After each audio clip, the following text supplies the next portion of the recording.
வணக்கம் நண்பர்களே. ரமணிச்சந்திரன் அம்மா அவர்களது நாவல்கள் நமது சேனலில் ஒளிபரப்பக்கூடாது என தடை விதிக்கப்பட்டதால், நான் ஒரு புத்தம் புதிய காதல் சுவை கொட்டும் நாவலை உங்களுக்காக இங்கே பதிவேற்றுகிறேன். இந்த நாவலை எழுதியவர் யார் என்பதை நான் இப்போது சொல்லப் போவதில்லை நண்பர்களே. கதை போகும் போக்கு, எழுதும் பாணி இவற்றைக் கொண்டு இதை யார் எழுதியிருப்பார்கள் என்று நீங்களே கமெண்டில் வந்து சொல்லுங்கள். இனி நாவலுக்குள் செல்லலாம். மோனிஷா நிலை கண்ணாடியில் தெரிந்த தன் உருவத்தை லேசாக ஆராய்ந்தாள். சராசரி பெண்களுக்கும் சற்றே கூடுதல் உயரம், வட்ட முகத்தில் கவிதை படிக்கும் கண்கள், கூரான நாசி, பால் நிறம், பால் மனம் மாறாத பருவம். இன்று அவளுக்கு கல்லூரியில் முதல் நாள். உள்ளூர சற்றே பதட்டம் அவளுக்கு. கல்லூரியில் முதலாம் ஆண்டு மாணவர்களை என்ன கலாட்டா செய்ய போகிறார்களோ என்று.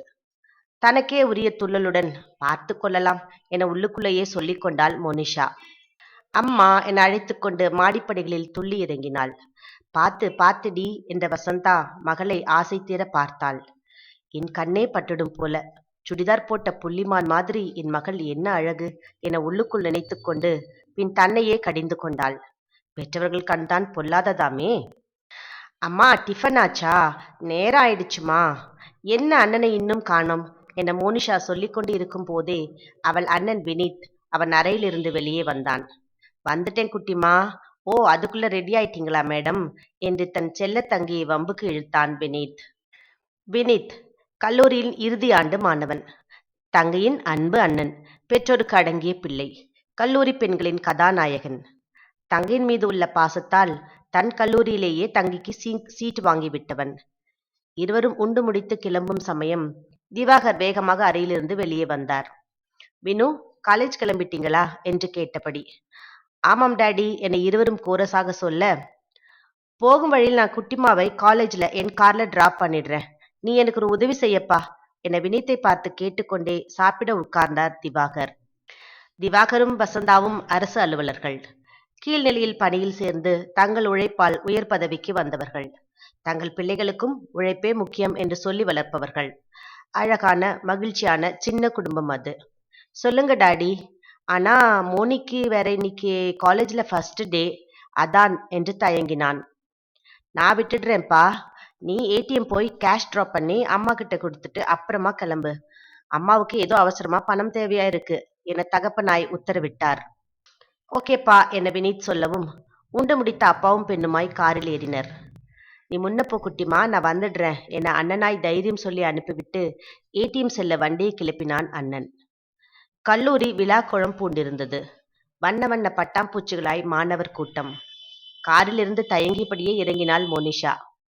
நீ உள்ள போறியா இல்ல கூட வரட்டுமா குட்டிமா என்று திவாகர் கேட்க, வேண்டாம்ப்பா, நானே போயிடுவேன். என் தோழி ஹரிப்ரியா கூட இந்த காலேஜில் தான் சேர்ந்திருக்கா என சொல்லிவிட்டு உள்ளே செல்ல துவங்கினாள் மோனிஷா. உள்ளே சென்றவள் தோழி எங்கே இருப்பாள் என கண்களால் தேடியபடியே மெல்ல நடந்து செல்ல, அங்கே ஹரிப்ரியா ஒரு மாணவர் குழுவிடம் மாட்டியிருப்பது தெரிந்தது. பக்கத்தில் போவதா வேண்டாமா என யோசிக்கும் முன்பாக அவளை கண்டுகொண்ட தோழி மோனி என அபய குரல் எழுப்பினாள். தலையை உலுக்கிக் கொண்டு தன் முழு உயரத்துக்குமாய் நிமிர்ந்து நேராய் நடந்து அந்த மாணவர் குழுவிடம் சென்றாள் மோனி. என்ன பண்ணிட்டு இருக்கீங்க என கொஞ்சம் அதட்டலாய் கேட்டாள். அதில் தலைவன் போல இருந்த ஒருவன், யாருமா நீ அதை கேட்க? காலேஜுக்கு புதுசா? வா வா வா, வந்து வரிசையிலே நில்லு என்று சீண்டினான். நான் 3ஆம் ஆண்டு கம்ப்யூட்டர் சயின்ஸ். ராகிங் கூடாதுன்னு தெரியுமா இல்லையா? நீங்க எந்த டிபார்ட்மெண்ட், எந்த ஆண்டு என மிடுக்குடன் கேட்டு வைத்தாள். உள்ளூர உதைப்புத்தான், இருந்தாலும் சமாளித்தாள். ஓ என்ற பையன்களின் முகத்தில் கொஞ்சம் திகைப்பு. அவர்கள் திகைத்து நின்ற சில வினாடிகளை பயன்படுத்தி கொண்ட மோனிஷா தன் தோழியின் கையை பற்றி இழுத்துக்கொண்டு அங்கிருந்து நழுவினாள். வகுப்பறைக்கு செல்லும் வழியில் தோழிகள் இருவரும் நடந்ததை எண்ணி சிரித்து கொண்டே செல்ல, அங்கே வராந்தாவில் ஒருவன் ஒரு மாணவனை போட்டு அடித்து கொண்டிருந்தான். தடுக்க வந்த யாரையும் அவன் மதிப்பதாகவே காணோம். அடிப்பட்டவன் வாயில் இரத்தத்துடன் தப்பிக்க ஓடி வந்தான். வந்தவன் மோனிஷாவின் பின்னால் மறைந்து நின்றான். அடித்துக்கொண்டு இருந்தவன் மோனிஷாவை ஒரு லட்சியமும் செய்யாமல் அவள் பின் நின்றவனை இழுத்து அடிப்பதிலேயே குறியாக இருந்தான். அவன் முகத்தில் அத்தனை கோபம். ஏய் விடு விடு என தடுத்து பார்த்த மோனிஷா அவன் மேலும் மேலும் அடிக்க பாயவும் பல்லீர் என அவன் கன்னத்தில் ஓங்கி அறைந்தாள். அதிர்ந்து சட்டென நின்றவனை சற்றே தள்ளிவிட்டு தன் பின்னால் நின்றவனை பார்த்து, ஓடிப்போ என சைகை செய்தாள் மோனிஷா. அவன் விட்டால் போதும் என ஓடினான். தன் முன்னே நின்றவளை கூர்ந்து பார்த்துவிட்டு, முட்டாள், அறிவிருக்கா உனக்கு என சீறிவிட்டு, இவள் யார், எந்த டிபார்ட் என்று விசாரிச்சு வைங்கடா என தன் உடன் வந்த நண்பர்களிடம் சொல்லிவிட்டு ஓடிப்போனவன் பின்னோடு ஓடினான் அர்ஜுன். நானா முட்டாள்? இப்படி காட்டான் மாதிரி ஒருவனை அடிக்கும் நீதான் முட்டாள் என கத்திய மோனிஷாவின் குரல் அவன் காதில் விழுந்தால்தானே. வெராண்டாவின் கடைசியில் பெண்கள் கூட்டம், ஒரே கசமுசா.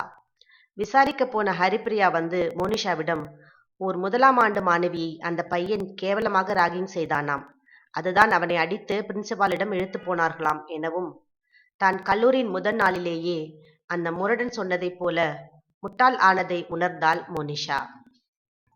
என் காதல் கல்வனே நாவலின் முதல் அத்தியாயம் நிறைவுற்றது நண்பர்களே. இந்த நாவல் உங்களுக்கு பிடித்திருந்தால் ஒரு லைக் செய்யுங்கள். நமது பெல்லா ஸ்டோரிஸ் சேனலை சப்ஸ்கிரைப் செய்து கொள்ளுங்கள்.